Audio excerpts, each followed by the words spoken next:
নমস্কার বন্ধুরা, কেমন আছেন সবাই? নতুন একটি ভিডিওতে সবাইকে স্বাগত। প্রথমেই সবাইকে শুভ পঞ্চমীর শুভেচ্ছা। বগুড়াতে চলে এসেছি কয়েকটি টুকিটাকি কাজ করার জন্য।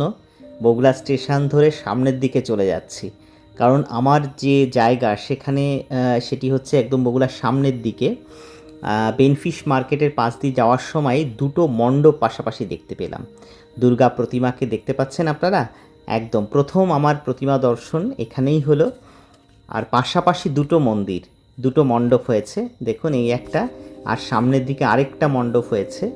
এই মণ্ডপটা কিন্তু অনেক বড়, জায়গাটা এখানে খুবই ছোট, কিন্তু অনেক বড় মণ্ডপ করেছে অল্প জায়গার মধ্যে, এত সুন্দর করে। আর রঙটাও খুব সুন্দর, এখনও কাজ চলছে, কত উঁচু দেখুন, এখনও কাজ শেষ হয়নি। আশা করি আজকালের মধ্যে কাজটি শেষ হয়ে যাবে। এখনও তো পুজো শুরু হয়নি, তাই মায়ের মুখ এখনও ঢাকা রয়েছে। পুজো শুরু হলে মায়ের মুখ খুলে দেওয়া হবে। কাজ এখনও সম্পূর্ণ শেষ হয়নি, চলছে। আমি সেখান থেকে চলে গেলাম নোনাগঞ্জ মোড়ের দিকে।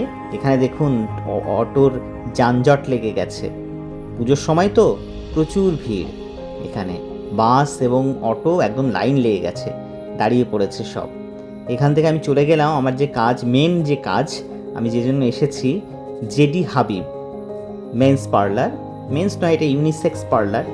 তো এখানে আমি নিজেকে একটু ফ্রেশ করে নেব, কারণ সামনেই তো পুজো, একটু ফ্রেশ লুক দরকার।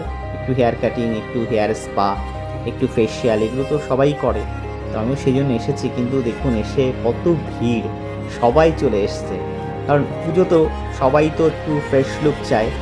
তো পঞ্চমী, ষষ্ঠী এগুলোতে খুব ভিড় হবে। যাই হোক, কিছু সময় ওয়েট করার পর আমি কিন্তু সিট পেয়ে গেছি, এবং আমার যে কাজগুলো ছিল আমি সেগুলো মোটামুটি করে নিলাম। এটা খুবই ভালো, আপনারা আসতে পারেন বগুড়াতে। যদি আপনারা আসেন তাহলে কিন্তু এই জেডি হাবিবে অবশ্যই কিন্তু আসতে পারেন, কোনো অসুবিধা নেই। আজকের ওয়েদারটা দেখুন কি সুন্দর, রোদ ঝলমলে, একটা নীল আকাশ আর রোদ ঝলমলে। তারপরে চলে এলাম আধুনিক টেলার্সে।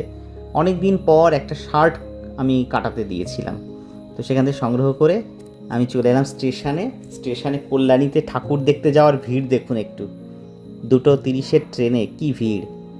যাই হোক বন্ধুরা, সবাই ভালো থাকবেন, সুস্থ থাকবেন, দেখা হবে আরেকটি ভিডিওতে। আজকের মতো